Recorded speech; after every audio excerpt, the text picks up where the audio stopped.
بقیہ حصہ میں پیش کرتا ہوں اس خطابت کے دوران کہ اب 3 ولی، اب سوچنا یہ ہے 3 ولی ہیں.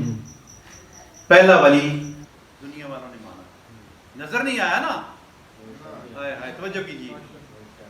تو نظر نہ آنے کی وجہ سے دنیا والوں کی موجیں لگ گئیں.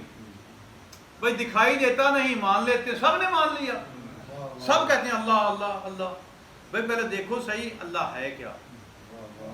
جو ادراک میں سمجھ میں نہ آیا ہم نے مانا کہ وہ رسول نے فرمایا کہ اللہ ہے، ہم نے مانا. نہ سمجھ میں آیا ہم نے مانا، ہماری سوچوں سے بالا تر ہم نے مانا. اس کو نہ دیکھے بھی سمجھا دیکھ لیا. کس کی زبان سے؟ رسول خدا نے فرمایا خدا ہے، لم یلد ولم یولد. ہم نے مانا وکفواً احد، احد ہے، ہم نے مانا. مسلمانوں پیمانہ کو بدلتے ہو. جب اللہ کو اس رسول کی زبان پہ نکلے ہوئے اللہ کو مان گئے تو پھر جس نے پکڑ کر دکھایا من کنت مولا ہو فہذا لی مولا، اس ولی کو کیوں نہیں مانا؟ اسی رسول کی زبان سے خدا مان گئے. نظر نہیں آیا تو یقین کامل اس کی سچ کی زبان پہ کیے سجدے. اس وتحرک زبان کو وما ینطق عن الهوى ان هو الا وحی یوحی، جس کی پاکیزہ طاہر و طیبہ زبان اس کی وحی کے بغیر لگنا نہیں کرتی. اس کے حکم پر، اس کے فرمان پر ہم بغیر دیکھے خدا کو مان گئے. جو غدیر کے مقام پہ دکھایا اس کے منافقت کیسی.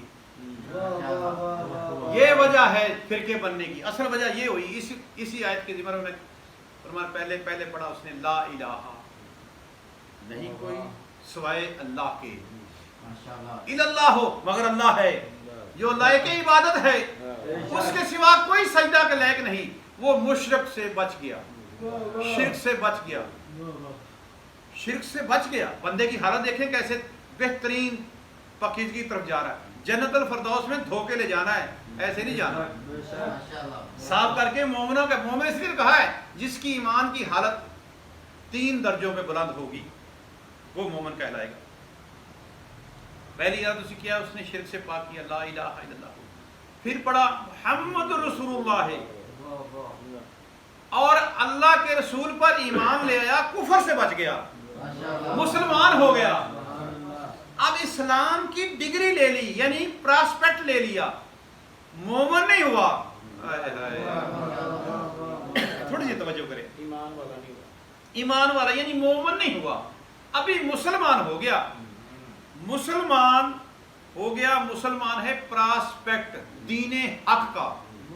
جیسے کسی کالج یونیورسٹی میں داخلہ لینے کے لیے بکس ملتی ہے، اس میں سارا کچھ لکھا ہوتا ہے، اتنی فیس، اتنے کمرے، اتنے ٹائم آنے جانے کا، اتنی تعلیم، سب کچھ لکھا ہوتا ہے. اب مسلمان کلمے میں داخل ہو گیا، اب بننا ہے مومن. اب مومن بننے کے لیے شرط ہے ولائے علی کا اقرار کرے، یعنی جو تیسرا ولی ہے جو حالت رکوع میں تعارف کرا رہا ہے اللہ زکات دے رہا ہے، اس کی ولایت کا اقرار کرنے کے بنے گا مومن. تو لوگ مومنیت سے دور ہو کر مسلمان تو ہو گئے مگر بغض حیدر میں مومنیت سے رہ گئے. اگر ان کو پتہ چل جاتا کہ بغض حیدر کی وجہ سے ہم جہنم میں چلے جائیں گے تو یہ مان جاتے. یہ سمجھتے ہیں بس مولوی نے یہاں پہ بھی سیاست کی ہے کہ جس نے کلمہ پڑھا ہے، کس کا؟ رسول پاک کا، رسول اقدس کا. یہ بچہ یہی کہتا ہے، ہر ایک کا یہی پہ رکا ہوا ایمان. جس نے کلمہ پڑھ لیا وہ جنتی ہے، جنت میں ضرور جائے گا، مگر تھوڑا حساب کتاب دینے کے بعد یہاں تھوڑی سی تھوڑا ڈرا کے جنت کو لے گیا مولوی. ارے کم وقتوں تھوڑا تو سوچو، اگر کلمہ پڑھنے کے بعد جنت ملے گی تو یزید ابن معاویہ بھی جائے گا جو کہ لعنت اللہ ہے، بد کردار ہے، اور بلکہ حق. پھر یہاں پہ پھر ایک جملہ کہتا ہے، چلو یہ لوگوں نے، مولویوں نے جو رشتہ داری کی ہے نا یزید ابن معاویہ سے، یہ انہوں نے جملہ گھڑا ہے تاکہ وہ نہ رہ جائے. مسلمان تھا نا، یہ مسلمان کا آسانی یہ کی. یہاں پہ تھوڑا سا آسانی کرتا چلوں کہ اگر دنیا اس چیز پر متفق ہو جاتی ولایت پر تو یہ جھگڑا ہی نہ ہوتا، کربلا ہی نہ ہوتا. اب کربلا کو سمجھنے کے لیے ولایت کو سمجھنا پڑے گا. مولا حسین علیہ السلام سے پوچھا گیا، بس میں فضائل کے بعد مسائب پہ آتا ہوں، کہ امام نے کہا میں تمہارا اچھا امام نہیں ہوں. کہا بہت شریف اور اچھے امام، مسمون امام ہوں، اچھے امام ہوں، تو پھر مجھے کیوں مارتے؟ بس علی کی جو ہم نے جو ہمارے قتل کیے ہیں نا چاچے مامے طے جنگوں میں ذوالفقار سے اللہ کے حکم سے، اس کا بدلہ ہمارے اندر بغض ہے، ہم وہ بدلہ لے رہے ہیں. تو یہ اس کے بغض کی وجہ سے، پاک علی کی تلوار اور ذوالفقار کے بغض کی وجہ سے لوگوں نے ولایت علی کا اقرار چھوڑ دیا. اور کاش کبھی اس لوگ ہو جاتے. تو جنت اور جہنم کے درمیان اس تیسرے ولی کا ذکر اللہ نے اس طرح کیا سورہ صافات کی 24 نمبر آیت میں، وَقِفُوهُمْ إِنَّهُمْ مَسْئُولُونَ. یہ بہت بڑا جملہ ہے. ٹھہرو، روکو انہیں، یعنی جنتی جنت کو جا رہے ہوں گے، جہنمی جہنم کو جا رہے ہوں گے. حساب کتاب ہو گیا ہوگا، اعمال تل جائیں گے، نمازیں بھی تل جائیں گی، روزے بھی دیکھے جائیں گے، ہر کچھ روزے چیک، حج زکوٰۃ چیک کیا جائے گا پورا. آخری وقت آئے گا داخلے کا.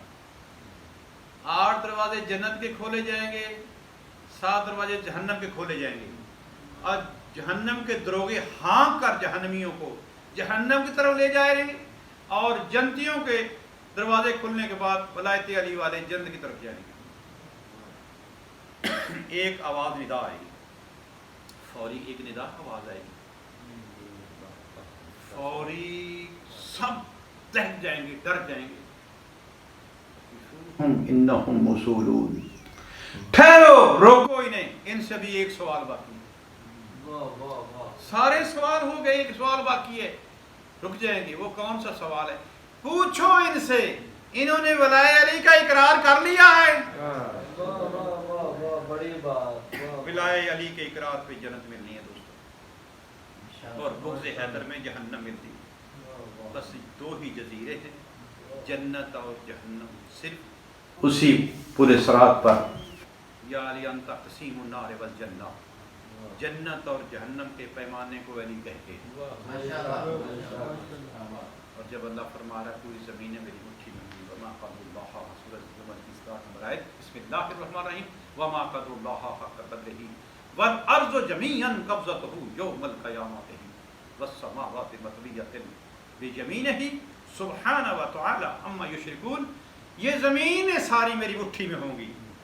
اللہ فرما رہا ہے قرآن کی ارشاد فرما رہا ہے، اور دانے ہاتھ کی کلائی میں میرے 7 آسمان لپٹے ہوں گے، اور ذوالجلال والاکرام اللہ کا چہرہ باقی رہے گا. تو مٹھی میں کائنات ایسے ہوگی. پاک نبی فرماتے ہیں میری علی کی مٹھی میں کائنات ہوگی. جنت اور جہنم کے درمیان تقسیم کا پیمانہ ہے. یا علی انت قسیم النار والجنہ. پاک علی مٹھی سے یوں نکالیں گے کائنات کو، اے جہنم یہ تیرا، اے جنت یہ میرا. مومنوں کے ایمان والوں کو جنت کی طرف رکھا جائے گا، جہنم کی طرف بغض حیدر والوں کو پھینکا جائے گا. یہی کائنات میں دنیا میں سمجھنے کا، یہی ہمارا وسیلہ بن کے اللہ تک پہنچنے کا. اللہ رب العزت ہمیں اس وسیلے کو اس وسیلے کے صدقے اللہ تک پہنچنے کی توفیق عطا فرمائے.